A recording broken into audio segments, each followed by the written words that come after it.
Welcome to all of you in lecture of physics. As per your request, I am going to start one of the topic in physics, that is nothing but atoms, molecule and nuclei. Especially atomic model we are considered today.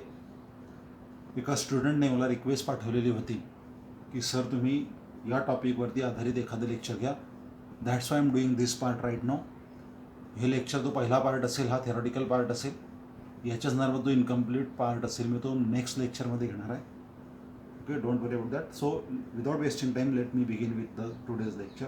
आपण या लेक्चरमध्ये item संदर्भात माहिती घेणार आहोत आणि ॲटमची जी history आहे त्या संदर्भात सुद्धा सुरुवातीला आपण स्टार्ट करू. नंतर आपण जाणार आहोत जे Thomson's atomic model, Rutherford's atomic model and finally we will discuss Bohr's atomic model for hydrogen atom. Okay, आता हिस्ट्री संदर्भात विचार जर केला तर ॲटम संदर्भामध्ये अशी माहिती केली गेली की ॲक्च्युली 300 to 400 BC म्हणजे आजपासून जवळजवळ 2400 ते 2500 वर्षापूर्वी ॲटम संदर्भात असं सांगितलं गेलं की प्रत्येक जो मॅटर आहे, आता मॅटर म्हटलं म्हणजे काय, तर या ठिकाणी पेन हा एक मॅटर आहे, कागद पेपर हा एक मॅटर आहे, our blood is matter, whatever inside within our body liquid that is also matter, आपले बोन्स हे मॅटर आहे, किंवा हा बोर्डसुद्धा मॅटर आहे, our book is also matter, air हवा एक मॅटर आहे, liquid water anything is a matter,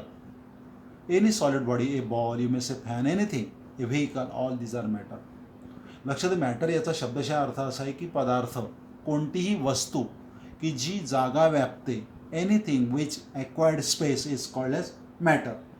ह्या मॅटर संदर्भामध्ये असं सांगितलं गेलं 2400 ते 2500 वर्षापूर्वी लियुसिपॅकस आणि डेमोक्रिटस या दोन ग्रीकांनी, हे ग्रीक फिलॉसॉफर होते, ग्रीक सायंटिस्ट होते, यांनी असं सांगितलं की मॅटरमध्ये असं एक पार्टिकल असतो, असा कण असतो की तुम्ही त्याचं डिव्हिजन करू शकत नाही, इनडिव्हिजिबल तो पार्टिकल आहे, असं 2400 ते 2500 वर्षापूर्वी ग्रीकमध्ये सांगितलं गेलं ह्या दोन लोकांकडून. म्हणजे atom is indivisible smallest particle of matter which cannot be divided, असं त्यावेळी सांगितलं गेलं. अशी हिस्ट्री सांगते. विचार करण्यासारखी गोष्ट आहे की ॲटम संदर्भामध्ये परिपूर्णपणे आपल्याला या स्टेजला पूर्ण माहिती नाही आहे, पण तरीसुद्धा आपण प्रयत्न करतो आहे. 2300 ते 2400 वर्षापूर्वी ह्या गोष्टी त्यावेळेस कन्सिडर केल्या गेल्या. नंतर आतापासून 200 वर्षापूर्वी डॉल्टनने ह्या ॲटम संदर्भात काही माहिती सांगितली. त्याने काय सांगितलं की मॅटरमध्ये जे काही ॲटम्स आपण कन्सिडर करतो, जे स्मॉलेस्ट पार्टिकल आपण कन्सिडर करतो, हे इनडिस्ट्रक्टिबल आहे. इनडिस्ट्रक्टिबल म्हणजे नेमकं काय, तर त्यांना आपण डिस्ट्रॉय करू शकत नाही, असा हा ॲटम आहे. आणि दुसरी गोष्ट त्याने हा पहिला पॉईंट सांगितला, according to Dalton atom is indestructible smallest particle of matter. म्हणजे हवेचा तो स्मॉलेस्ट कण असेल, ह्या पेनचा तो स्मॉलेस्ट कण असेल, किंवा वॉटरचा स्मॉलेस्ट कण असेल, तो इनडिस्ट्रक्टिबल आहे. येथे जर आपण विचार केला की समजा मी एखादा पदार्थ घेतला असा आणि मी जर का त्याला डिव्हाइड करण्याचा प्रयत्न, त्याचे दोन तुकडे जर करण्याचा प्रयत्न केला तर that will be divided just like this. अजून त्याचे जर का प्रत्येक 2-2 तुकडे केले तर it might be divide like this, तर ती 4 तुकडे तयार होतील असे. In this fashion, going in this fashion, त्याला डिव्हाइड करता करता मला एक छोटासा पार्टिकल भेटेल, त्याचं मी डिव्हिजन करू शकत नाही, त्या पार्टिकलला मी डिव्हाइड करू शकत नाही, and that particle is non another than atom, असं त्यावेळेस म्हटलं. येथे तो इनडिस्ट्रक्टिबल म्हटलं गेलं डॉल्टनने, म्हणजे त्याचं डिव्हिजन आपण करू शकत नाही, त्याला डिस्ट्रॉय करू शकत नाही. आणि विशेष म्हणजे तुम्ही जर का काही एलिमेंट घेतले, आता पिरियॉडिक टेबल आठवा, त्यामध्ये कोणकोणते एलिमेंट आहेत, तर हायड्रोजनपासून आपण सुरुवात करतो. हायड्रोजन, हेलियम, लिथियम, बेरिलियम, नंतर गोल्ड, नंतर सिल्वर, नंतर कार्बन वगैरे, याचा आपण क्लोरीन, हे हॅलोजन घेतो आपण, ब्रोमीन किंवा ऑक्सिजन, किंवा असे बरेच आपण एलिमेंट घेतो. तर एखाद्या विशिष्ट एलिमेंटचे जर का तुम्ही ॲटम कन्सिडर केले तर ते सारखेच असतील. Let me show the atom of hydrogen. हायड्रोजनचा ॲटम दाखवता प्रयत्न तर तो कदाचित असा असेल, असे ते ॲटम असतील. ठीक आहे. मी जर का ऑक्सिजनचा ॲटम दाखवण्याचा प्रयत्न केला तर माइट बी पॉसिबल की ऑक्सिजनचे ॲटम असे असतील. ऑक्सिजनचा एक ॲटम आहे, ऑक्सिजनचा दुसरा ॲटम आहे. म्हणजे एकाच एलिमेंटचे सर्व ॲटम हे सारखेच असतात असं त्याने सांगितलं. ऑक्सिजनचे सर्व ॲटम सारखेच आहे, हायड्रोजनचे सर्व ॲटम सारखेच आहे, परंतु वेगवेगळ्या एलिमेंटचे ॲटम हे वेगवेगळे असतात असं त्याने सांगितलं. दुसरा पॉईंट त्याने हा सांगितला. Second point about his concept. Third points डॉल्टनने असं सांगितलं की जेव्हा तुम्ही हायड्रोजनचा एक ॲटम घेतात आणि ऑक्सिजनचा ॲटम घेतात किंवा दोन इलेमेंटचे ॲटम तुम्ही कन्सिडर करतात, let me show that atom. These are the two atoms of the hydrogen and one of the atom of oxygen. तेव्हा त्यापासून एक सिंगल पार्टिकल तयार होतो, त्याला तुम्ही मोलिक्युल म्हणतात. आणि या ठिकाणी मी असं सांगू इच्छितो की this molecule is none other than हायड्रोजनचे दोन म्हणजे H2 आणि ऑक्सिजनचा एक H2O हा एक मोलिक्युल तयार झाला, म्हणजे तिसराच कंपाऊंड तयार झाला. According to Dalton, when two atoms or different atoms of one element combine with the different atoms of the other element will form the new compound. This is the third thing described by the Dalton. हे लक्षात घ्यासारखं आहे. आता लक्षात घ्या, आपला तो basic point आहे तो म्हणजे ॲटम. ही झाली previous history about the atom. Okay, about the particles of the matter. आता आपण सुरुवात करणार आहोत जे थॉम्सनने ॲटम संदर्भात काय सांगितलं. त्याचं असं म्हणणं होतं की आपण हे जे इंडिव्हिज्युअल पार्टिकल कन्सिडर करतो ते इंडिव्हिज्युअल पार्टिकल आपण त्यांना कशा पद्धतीने कन्सिडर करू शकतो, त्यांना डिव्हाइड करू शकतो. त्याचं असं म्हणणं होतं according to J Thomson. Now we are heading towards J Thomson's atomic model. पहिली गोष्ट त्याने अशी सांगितली, first thing about the J Thomson atomic model is atom हा स्पेरिकल इन शेप आहे. This is spherical shape of the atom. पहिली गोष्ट त्याने ही सांगितली.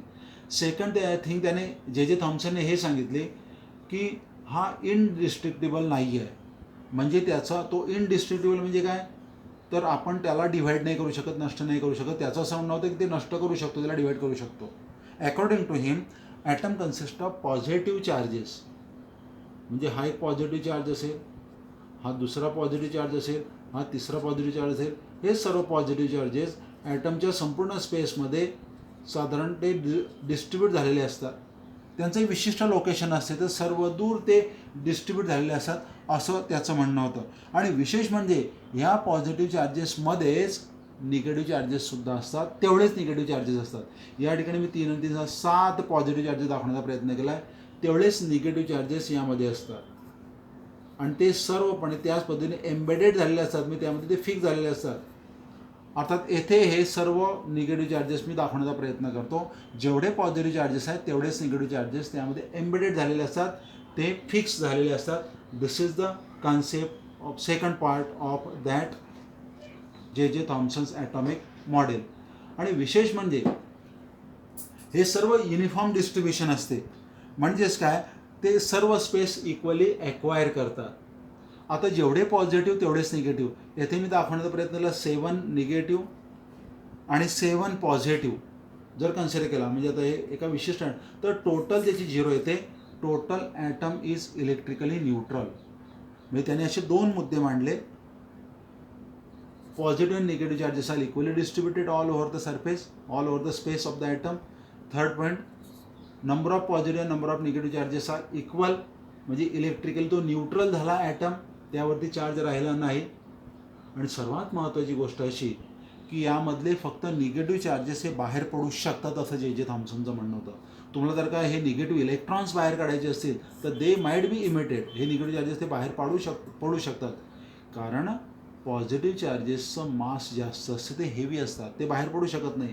मात्र निगेटिव्ह चार्जेस हे लहान असतात, त्यांची साईज लहान असते, ते लाईट असतात, ते बाहेर जाऊ शकतात.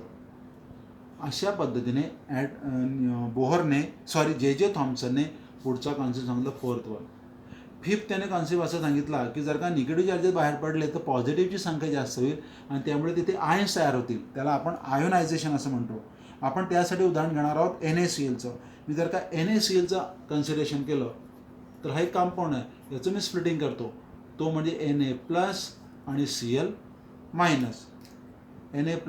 आणि Cl- म्हणजे हा एक तुम्ही ॲटम 2 आयन तयार केले.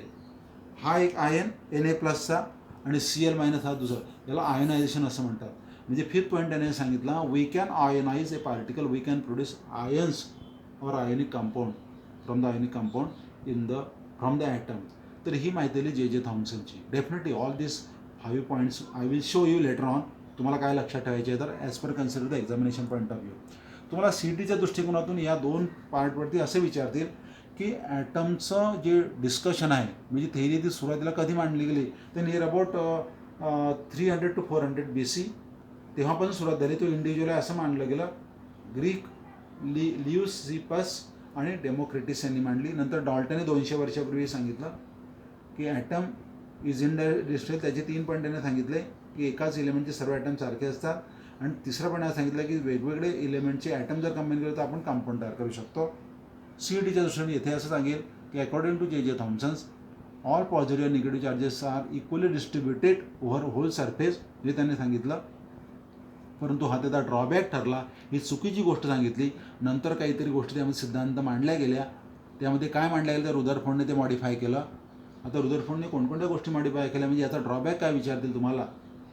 दी positive and negative charges are equally distributed in the total space of the atom. This is wrong. What is reality, what is truth. तर तो जो इनकरेक्टनेस आहे तो करेक्ट केला रुदरफोर्डने. आता आपण कन्सिडर करणार आहोत रुदरफोर्ड्स ॲटॉमिक मॉडेल. रुदरफोर्डचं ॲटॉमिक मॉडेल जे आहे ते जीजर किंवा जायजर मार्सडेन एक्सपेरिमेंटवरती आधारित आहे. हा एक्सपेरिमेंट कशावरती तर हा एक्सपेरिमेंट स्कॅटरिंग ऑफ अल्फा पार्टिकलवरती आधारित आहे. तुम्हाला माहिती आहे की अल्फा पार्टिकल म्हणजे काय, ते हेलियमचं न्यूक्लियस आहे. त्यावरती 2 पॉझिटिव्ह चार्जेस असतात, त्यावरती 2 प्रोटॉन्स असतात. हे आपल्याला माहिती आहे की अल्फा पार्टिकल म्हणजे 2 प्रोटॉन्स पार्टिकल आहे, हे माहिती आहे. तर हा अल्फा पार्टिकल गोल्ड फॉइलवरती जर का इन्सिडंट केला, स्ट्राईक जर केला, त्याचं स्कॅटरिंग होते, असा तो प्रयोग आहे. हा एक्सपेरिमेंट आपण एखाद्या वेगळ्या लेक्चरवरती आधारित आपण एक्सप्लेन करणार आहोत. पण यावरून रुदरफोर्डने आपला थेअरी मांडली ॲटम संदर्भात. त्याचं काय म्हणणं होतं तर according to Rutherford's atom is again spherical in shape. चला ठीक आहे, रुदरफोर्डचं ॲटॉमिक मॉडेल मी इथे दाखवतो. पहिला point, atom is spherical in shape. तर दुसरा पॉईंट असा होता की यावरती त्या ॲटममध्ये जे पॉझिटिव्ह चार्जेस आहे, ज्यांना तुम्ही प्रोटॉन म्हणतात, ते फक्त सेंटरला कॉन्सन्ट्रेट झालेले असतात, ते सर्वदूर विखुरलेले नसतात. So total positive charge is concentrate at the centre of the atom. आणि जो सेंटर ऑफ द ॲटम आहे याला त्याने न्यूक्लियस हे नाव दिलं. आणि बाकीची जी एम्प्टी स्पेस आहे यामध्ये इलेक्ट्रॉन्स फिरत असतील. Electrons revolves around the nucleus in the space. एखादा इलेक्ट्रॉन येथे असेल, एखादा इलेक्ट्रॉन या ठिकाणी फिरत असेल. म्हणजे negative charges are revolving around the nucleus in the empty space. These are electrons in the empty space in the total atom. हा त्याने दुसरा पॉईंट सांगितला. I would like to repeat. All positive charges are concentrated at the centre of the atom in small space called age nucleus. Different negative charges means different negative electrons are revolving in different orbits around the nucleus in the empty space of the atom. हा दुसरा point. तिसरा point रुदरफोर्डने हा सांगितला की याची जी size आहे न्यूक्लियसची, थोडक्यात त्याची रेडियस जी आहे त्या रेडियसची अप्रॉक्सिमेट पॉवर किंवा order, radius of the nucleus is approximately equal to 10⁻⁻15 metre. Means 1 फेम्टोमीटरच्या जवळपास त्याची रेडियस असेल. हा तुम्हाला CETला पॉईंट विचारतील, एंट्रन्स एक्झामिनेशनला पॉईंट विचारतील, हे लक्षात ठेवा. जर तुम्ही ही झाली size of the nucleus. Nucleus is 10⁻⁻15 metre. Size of the atom consider केला तर याच्या 10,000 पट ॲटमची साईज ही मोठी असते. साईज ऑफ ॲटम नाव आर इक्वल टू याच्यात 10,000 टाइम्स ग्रेटर म्हणजे 10⁵ टाइम्स ग्रेटर म्हणजे 10⁻+5 याच्यापेक्षा मोठा. आणि 10⁻+5 याला जर का मल्टिप्लाय केलं तर त्याचं उत्तर येईल 10⁻⁻10 metre. This radius is quite large as compare to radius of the nucleus. न्यूक्लियसची रेडियस कमी, साईज कमी, ॲटमची रेडियस जास्त, साईज जास्त. हा 10⁻⁻15 मीटर आहे. याच्या 10,000 पट म्हणजे 10⁻5 टाइम्स हा जर कन्सिडर केला तर तो 10⁻⁻10 मीटर होईल. दिसत आहे. हे त्याने 4th पॉईंट कन्सिडर केला. विशेष म्हणजे talking about the fifth point की याचं जे म्हणजे एमटी जी स्पेस आहे हे बहुतांश फिफ्थ पॉईंट त्याने हा सांगितला की जवळजवळ बहुतांश जी स्पेस आहे न्यूक्लियसच्या बाहेरची ॲटमची ती एमटी असते. Large space around the nucleus inside the atom is empty. ती मोकळी असते, रिकामी असते आणि त्या एमटी स्पेसमध्ये इलेक्ट्रॉन्सही फिरत असतात. हे लक्षात ठेवायचं आहे. आणि ते सोलर सिस्टीमसारखे फिरत असतात. प्लॅनेट जसे सूर्याभोवती फिरतात तसे इलेक्ट्रॉन्स हे न्यूक्लियसभोवती फिरतात असं त्याने सांगितलं. 6th point talking about the mass of the atom. याचं जे टोटल मास आहे ॲटमचं ते काहीतरी इन टर्म्स ऑफ किलोग्रॅम असेल किंवा in terms of atomic mass unit असेल तर टोटल मास जवळजवळ ह्या न्यूक्लियसमध्येच कॉन्सन्ट्रेट झालेलं असते. अगदी कमी मास हे न्यूक्लियसच्या बाहेर असते. म्हणजे अबाउट 99.9% ऑफ टोटल मास हे न्यूक्लियसमध्ये असते. न्यूक्लियस म्हणजे बहुतांश मास हे ॲटमच्या न्यूक्लियसमध्ये कॉन्सन्ट्रेट झाले असते 99.9%. हा CETच्या दृष्टिकोनातून महत्त्वाचा पॉईंट आहे. हा लक्षात तुम्हाला ठेवायचा आहे. These are 2 points which is respected to entrance exam and this is another point which is you have to remember for the entrance exam. Almost 99.9% of mass is concentrate in the nucleus. याचा अर्थ काय होतो की total ॲटमचं मास जर का मी 100 घेतलं तर 99.9 मास हे न्यूक्लियसचं येईल आणि बाकीचं 0.1 मास हे बाकीच्या बाहेरच्या स्पेसचं येईल अलॉंग विथ द इलेक्ट्रॉन. जर का मी असं कन्सिडर केलं की टोटल मास मी जर का 1000 कन्सिडर केलं ॲटमचं तर त्यापैकी 999 मास हे न्यूक्लियसचं येईल आणि फक्त एक जे मास असेल ते इलेक्ट्रॉनचं असेल एम्प्टी स्पेसमधल्या. असे त्याचा अर्थ. मी जर का टोटल मास 10,000 घेतलं तर 9,990 मास हे न्यूक्लियसचं येईल, सेंटरचं असेल, कॉन्सन्ट्रेट झालेलं असेल. फक्त 10 मास हे बाहेरच्या स्पेसमध्ये विखुरलेले असेल. हा महत्त्वाचा पॉईंट तुम्ही कन्सिडर करणार आहोत. चला ठीक आहे. ह्या रुदरफोर्ड ॲटॉमिक मॉडेलचे काही ड्रॉबॅक्स आहे ते ड्रॉबॅक्स काय ते सुद्धा कन्सिडर करायला महत्त्वाचं आहे. म्हणजे रुदरफोर्ड ॲटॉमिक मॉडेल हे सुद्धा फेल झालेलं आहे. ते फेल का झालं, ते इनकरेक्ट का झालं त्याचा आपण विचार करणार आहोत. ते तुम्हाला एंट्रन्स एक्झामिनेशनला विचारतात आणि तसंच ते तुम्हाला एखाद्या बोर्ड एक्झामिनेशनच्या क्वेश्चनसुद्धा तो असू शकतो. तो आपण डिस्कस करणार आहोत. Now just we are going to discuss drawback of Rutherford atomic model. आता बेसिकली त्याचे 2 ड्रॉबॅक आहे. पहिला ड्रॉबॅक कोणता आपण कन्सिडर करतो ड्रॉबॅक ऑफ. पहिला ड्रॉबॅक कोणता ते पण लक्षात घ्या.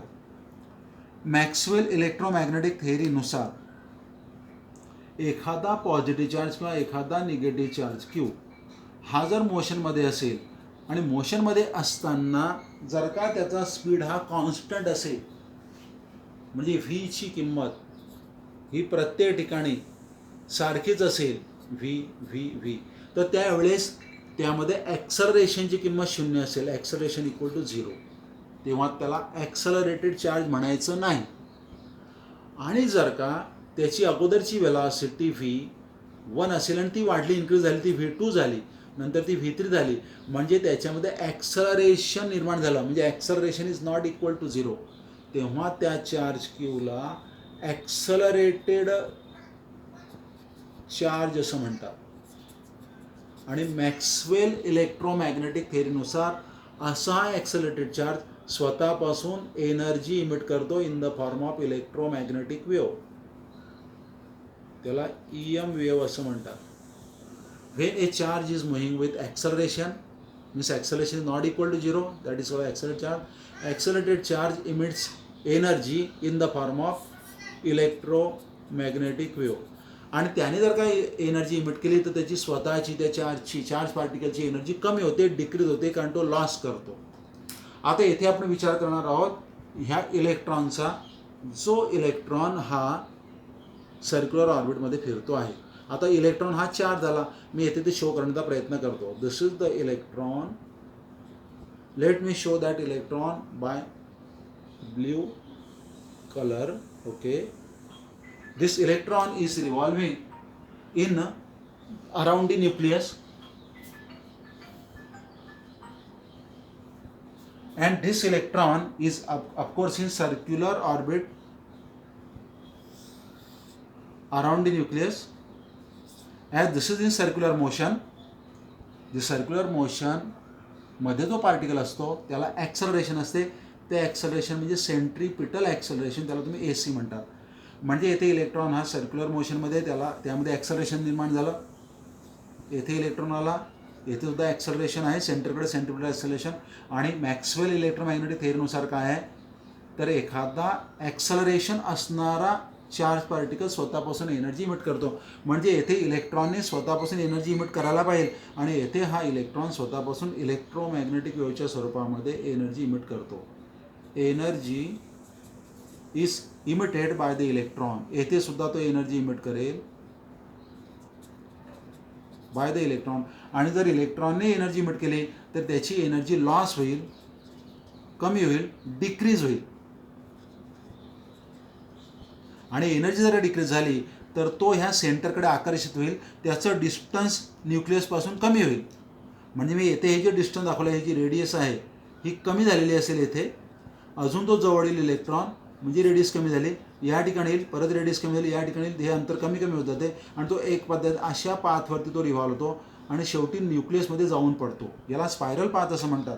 Actually the electron will move along the spiral path and finally collapse inside the nucleus. आणि त्यामुळे ॲटॉमिक स्ट्रक्चर कोलॅप्स होईल. म्हणजे याचा अर्थ हा ॲटम स्टेबल नाही आहे, नॉट स्टेबल. म्हणजे रुदरफोर्ड्स ॲटम इज नॉट स्टेबल. परंतु रियालिटीमध्ये कोणताही ॲटम हा स्टेबल असतो जनरली. तो स्टेबल कसा नसतो त्याचा आपण आता विचार करणार आहोत. म्हणजे याचा अर्थ असा की कोणताही एखादा इलेक्ट्रॉन जो सर्क्युलर मोशनमध्ये जातो आहे तो प्रत्येक वेळेस ॲक्सलरेटेड मोशनमध्ये असेल, आणि प्रत्येक इलेक्ट्रॉन हा असा स्पायरल पाथवरून फिरेल आणि शेवटी न्यूक्लियसमध्ये जाऊन पडेल. एखादा दुसरा इलेक्ट्रॉन जर असेल तर तो सुद्धा असा सर्क्युलर मोशनमध्ये जाईल आणि शेवटी न्यूक्लियसमध्ये जाऊन पडेल. म्हणजे कोणताही इलेक्ट्रॉन हा न्यूक्लियसबद्दल फिरणार नाही, सर्व इलेक्ट्रॉन्स न्यूक्लियसमध्ये जाऊन पडतील. म्हणजे ॲटमच शिल्लक राहणार नाही, म्हणजे ॲटॉमिक कोलॅप्स होऊन जाईल. आणि कोलॅप्स जर झालं तर याचा अर्थ ॲटॉमिक मॉडेल हे स्टेबल नाही आहे. पण प्रत्यक्षात तसं घडत नाही. हा याचा ड्रॉबॅक झाला, ही याची कमतरता झाली. हे असं का होत नाही, तो स्टेबल का नाही आहे, हे रुदरफोर्ड एक्सप्लेन करू शकला नाही. One of the drawback. Second drawback आपण असा विचार करूया की चला ठीक आहे, एखादा जेव्हा इलेक्ट्रॉन हा स्पायरल पाथवरून जातो आणि शेवटी न्यूक्लियसमध्ये जाऊन पडतो, तेव्हा तो कंटिन्युअसली स्वतःपासून एनर्जी बाहेर टाकत असतो. आपण असा विचार केला फॉर द टाईम बी. तसं घडत नाही, पण आपण असा विचार केला तर तेव्हा त्यापासून इमिट होणारी जी ऊर्जा आहे तर ती कंटिन्युअस इमिशन स्पेक्ट्रम त्याने दाखवायला पाहिजे. मी परत एक वेळेस सांगतो, the spectrum obtain by the Rutherford atomic model should be continuous emission spectrum. याचा अर्थ काय, जर का आपण तो स्पेक्ट्रम काढण्याचा प्रयत्न केला तर तो असा असेल. म्हणजे हा स्पेक्ट्रम मी काढतो, या ठिकाणी वेव्हलेंथ लॅम्बडाच्या किमती आहेत. म्हणजे पहिली वेव्हलेंथ जर का त्याने ही इमिट केली असेल तर अगदी त्याच्या शेजारची वेव्हलेंथ तो इमिट करेल, अगदी त्या शेजारची इमिट करेल. म्हणजे सर्व अशा ज्या लाईन्स असतील अगदी एकमेकांना लागून असतील, त्यामध्ये गॅप नसेल. म्हणजे हा जो स्पेक्ट्रम मी काढतो आहे, वेव्हलेंथ लॅम्बडाच्या किमती किंवा फ्रिक्वेन्सी न्यूच्या किमती ह्या अगदी जवळजवळच्या असतील, कारण तो कंटिन्युअसली एनर्जी स्वतःपासून इमिट करेल. आणि त्याने जी काही एनर्जी इमिट केली, त्या ज्या काही इलेक्ट्रोमॅग्नेटिक वेव्ह आहे त्याच्या वेव्हलेंथ म्हणा किंवा फ्रिक्वेन्सी म्हणा अगदी जवळजवळच्या लाईन्स असतील, आणि त्यामुळे तो कंटिन्युअस इमिशन स्पेक्ट्रम असेल. परंतु प्रत्यक्षामध्ये जेव्हा प्रयोग केला गेला तेव्हा त्या ॲटमच्या बाबतीमध्ये हा कंटिन्युअस स्पेक्ट्रम आहे according to Rutherford atomic model. परंतु रियालिटीमध्ये नंतर जेव्हा प्रयोग केला गेला आणि तो स्पेक्ट्रम ऑब्टेन झाला, निश्चितच इलेक्ट्रॉनने एनर्जी इमिट केली, पण तो स्पेक्ट्रम असा कंटिन्युअस न राहता एखादी स्पेक्ट्रल लाईन जर का येथे असेल, मी लॅम्बडाची एखादी किंमत असेल तर मध्ये गॅप असतो, एखादी लाईन येथे असेल, एखादी लाईन येथे असेल, एखादी येथे असेल, जवळजवळ असतील. म्हणजे याचा अर्थ लाईन स्पेक्ट्रम असतो, तो कंटिन्युअस स्पेक्ट्रम नसतो. According to Rutherford atomic model, this emission spectrum of the atom is continuous, but which is wrong, which is incorrect. In reality, the spectrum obtained from the any atom is line spectrum. There is gap, there is separation between the lines. Why this is not happened, this cannot be explained by Rutherford atomic model. लक्षात घ्या, तुम्हाला एक्झामिनेशनमध्ये drawback विचारतील Rutherford atomic मॉडेलचे, तर हे दोन drawback सांगायचे आहे की Rutherford atomic model is not stable. This model shows that the electrons moves along the spiral path and finally collapse inside the nucleus because it is an accelerated charge, and according to Maxwell electromagnetic theory it radiates energy continuously, हा पहिला. दुसरा drawback हा सांगायचा आहे, the spectrum obtained from the emission spectrum obtained from the Rutherford atomic model is continuous, which is wrong. Actually the spectrum obtained from the atomic model of is line spectrum which is not continuous. हे दोन drawback तुम्ही या ठिकाणी consider करू शकता. आता त्याचा आपण नंतर जाणार आहोत बोहर्स ॲटॉमिक मॉडेलकडे, और द हायड्रोजन ॲटम स्पेशली या संदर्भात त्याने माहिती दिलेली आहे. हायड्रोजन ॲटम संदर्भात माहिती देत असताना त्याने कोणकोणते कन्सिडरेशन केले तर आपण ते नेक्स्ट लेक्चरमध्ये घेणार आहोत. If you want to write down this points, I have selected few points about the J Thomson atomic model. These are the points. J थॉम्सनच्या ॲटॉमिक मॉडेल संदर्भात तेही मी पॉईंट्स कन्सिडर केले, हे लिहू शकतात. आणि हा एक ड्रॉबॅक आहे. परत रुदरफोर्ड ॲटॉमिक मॉडेल संदर्भात सुद्धा मी काही मुद्दे, काही पॉईंट्स दिलेले आहे, हे सुद्धा तुम्ही लक्षात ठेवू शकतात.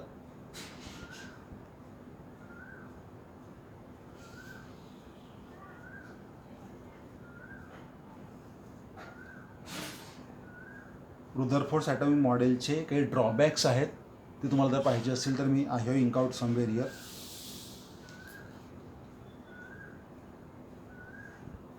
हे दोन ड्रॉबॅक आहेत त्याचे, तुम्ही मुद्दे नोट डाऊन करू शकता. Rutherford atomic model is not stable because electrons radiates electromagnetic energy continuously हा शब्द महत्त्वाचा आहे.